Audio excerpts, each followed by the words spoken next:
Hello, All everyone. right. Welcome to Paid Family Leave Fridays. My name is Katie, and I am the Political Organizing Director at the California Work and Family Coalition. And we produce this weekly show to give all of you information about paid leave so that you know your rights, and also about opportunities to advocate for better laws in the US. And today, I'm just so honored to have Ricardo Alonso Ugalde with us, who is a community organizer, a paid leave advocate with the coalition, and he's here to share with us a very difficult story that I think a lot of us can relate to right now. So Ricardo, thank you so much for being here. It's my pleasure. Absolutely. I love being here, and thank you for having me. Absolutely, yeah. So we really appreciate you taking the time to be with us and to share your story. And I want to just kind of let people watching know that the coalition has really been pushing for action on emergency paid sick days because we've been hearing from people like you throughout this pandemic about how important this is. And we really wanted to have you here today to share what you had shared with us a couple of weeks ago about a really difficult time that you just went through with your family during the pandemic. So would you mind sharing that with us? Yeah, absolutely. Yeah. So, where to begin?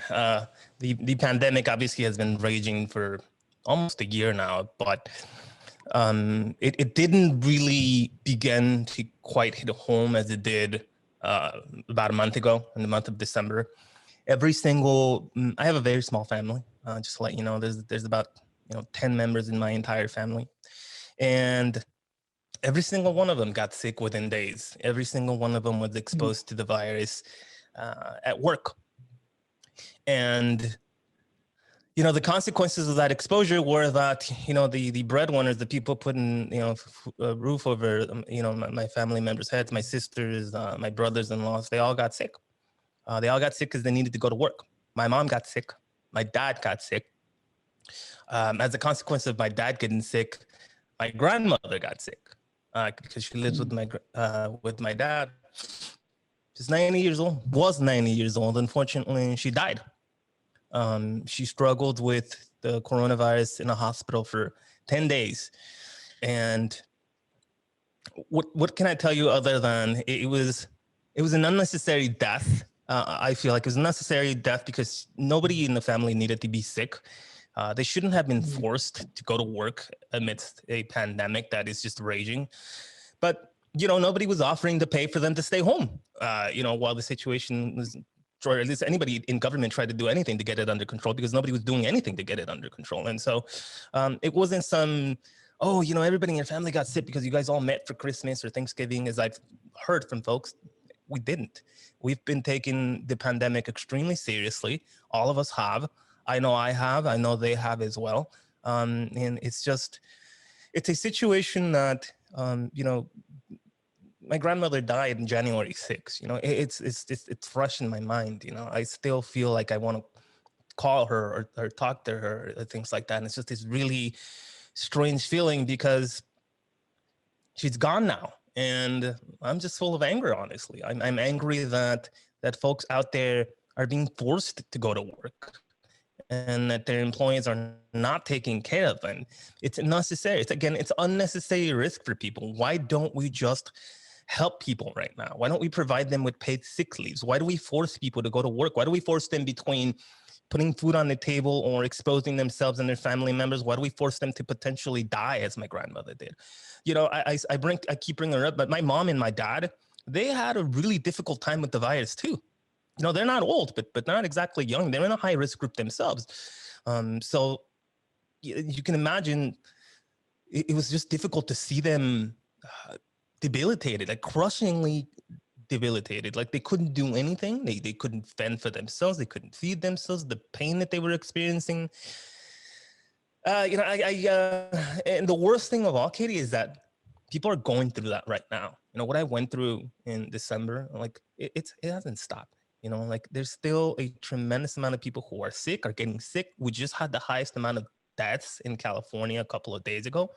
So it hasn't gone anywhere. And it just seems like nobody is doing anything about it to make sure the Californians and Americans in general, and people all over the world, are taken care of during a time like this. And so, I'm hesitant to share this sometimes because, I just don't like talking about myself, but I think that this needs to be known because we need to put faces to the pandemic. People need to know that this isn't just something going on in the background and it's not going to affect them, or, whatever misinformation you hear out there. This is real. The consequences are real, and the consequences haven't gone away, and they probably won't go away for a while. So. Wow. Thank you so much for speaking out about that. I just feel like your story is so just devastating. I'm sure that many people watching this will be able to relate to it on a visceral level. And I just really want to highlight a couple of things that you said. Like, one, like the suffering is unnecessary, right? Like, we know what needs to be done to keep people safe. Like, we already had scientific evidence from previous pandemics that shows that paid sick days stops the spread of infectious disease.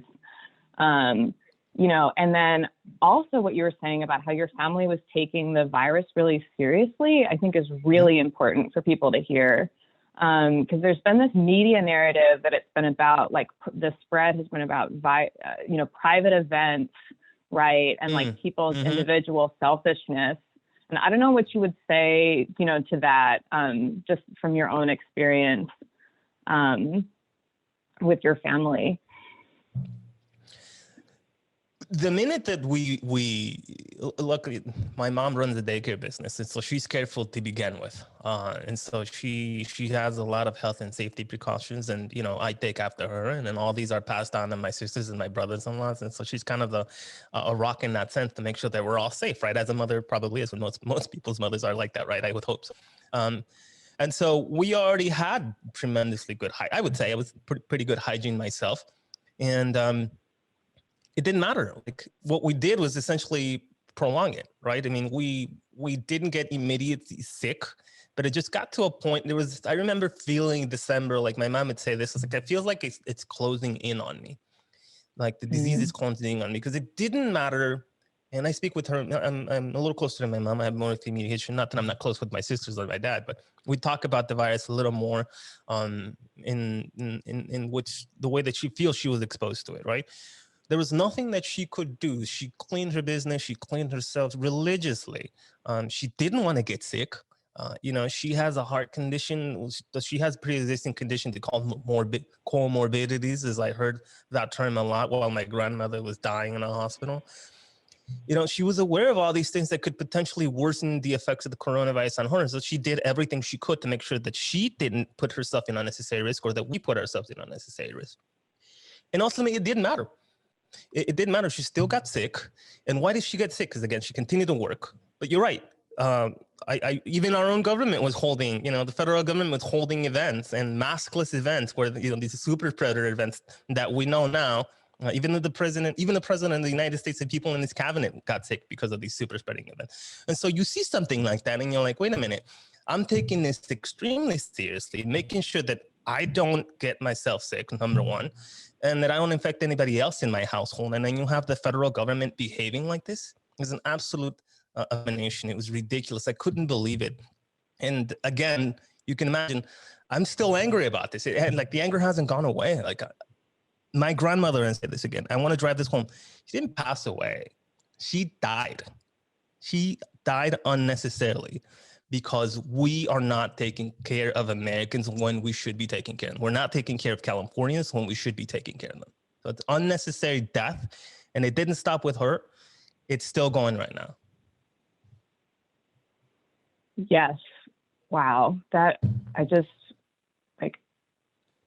I'm so just sorry for your loss, and also just so moved by your courage and being able to, being really willing to speak out about that, because everything that you're saying, like, we have scientific evidence that backs that up. There was a study done that shows, that when you have paid sick days, it stops the spread of coronavirus. And just thinking about, like, how many other people have gone through what you've been through, this pandemic, and unnecessarily, because, our government really hasn't stepped up in the way that we need them to. In any way, at all.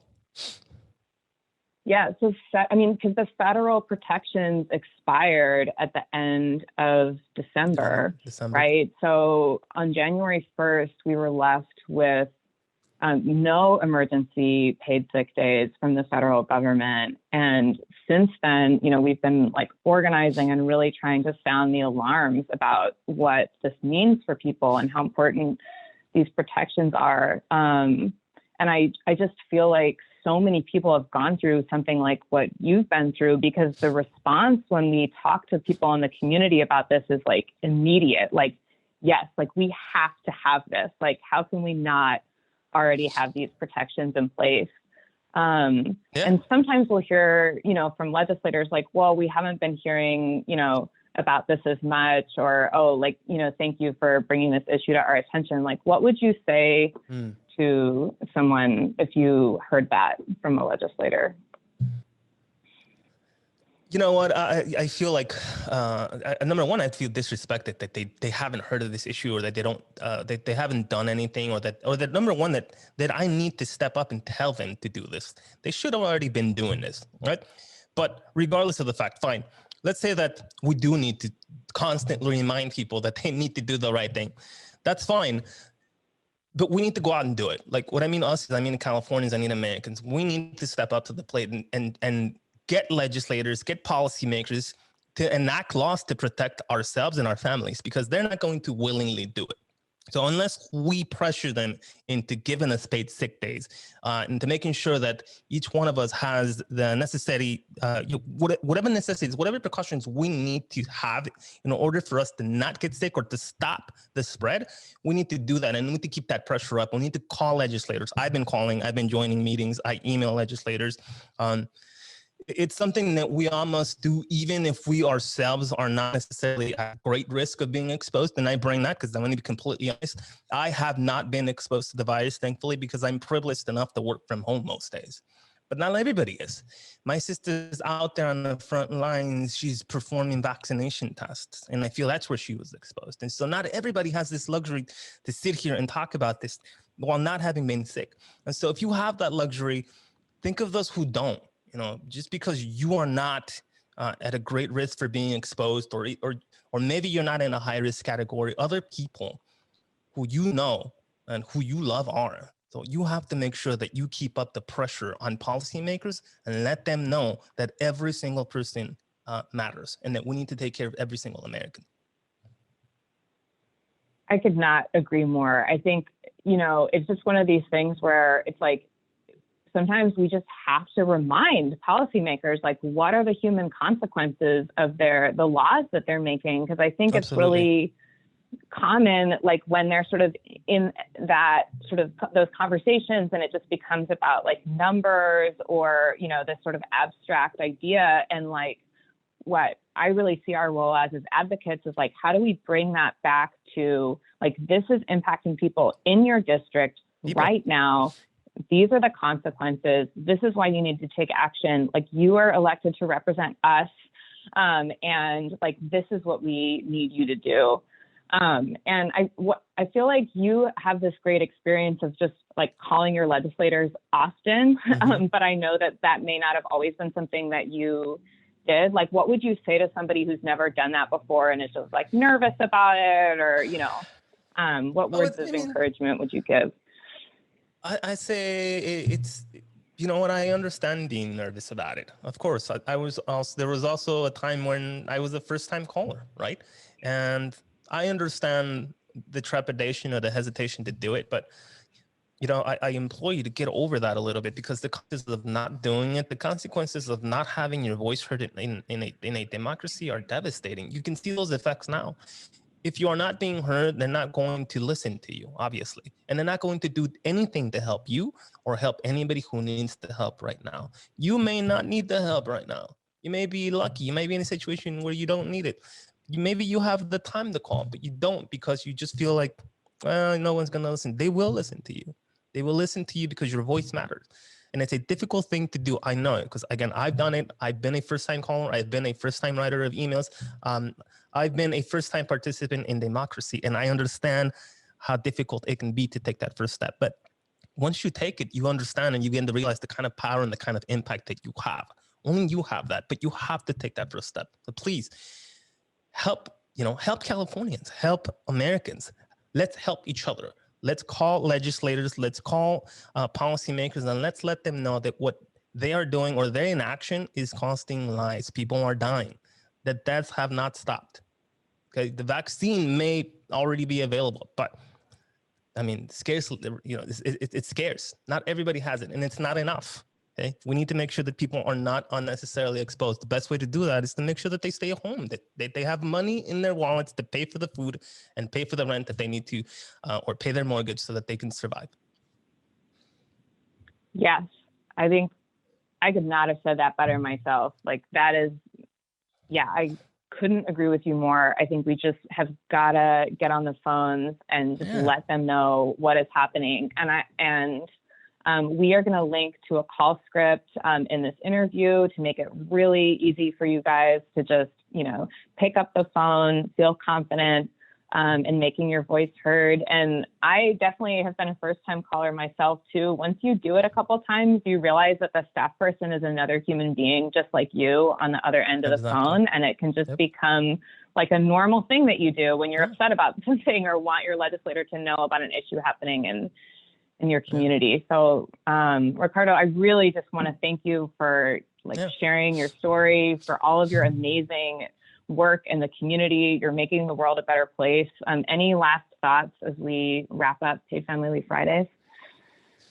I just want to say thank you for those of you who are thinking about, being involved in the democratic process. Thank you to those who are actively involved, and consider the people who are, affected every day by this. Consider the people that are out there working right now as we're recording this. Consider the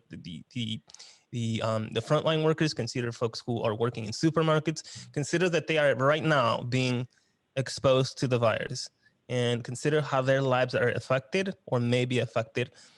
We don't need to have that. We don't need to continue to spread the way that we're spreading. We need to make sure people are taken care of, and we can do something about it if we just start calling our legislators and our policymakers and let them know that we need to take care of each other. Absolutely. What a great way to end this conversation, and our condolences again. And thank you so much for being with us. We will be back next week with another episode of Paid Family Leave Fridays. Thank you.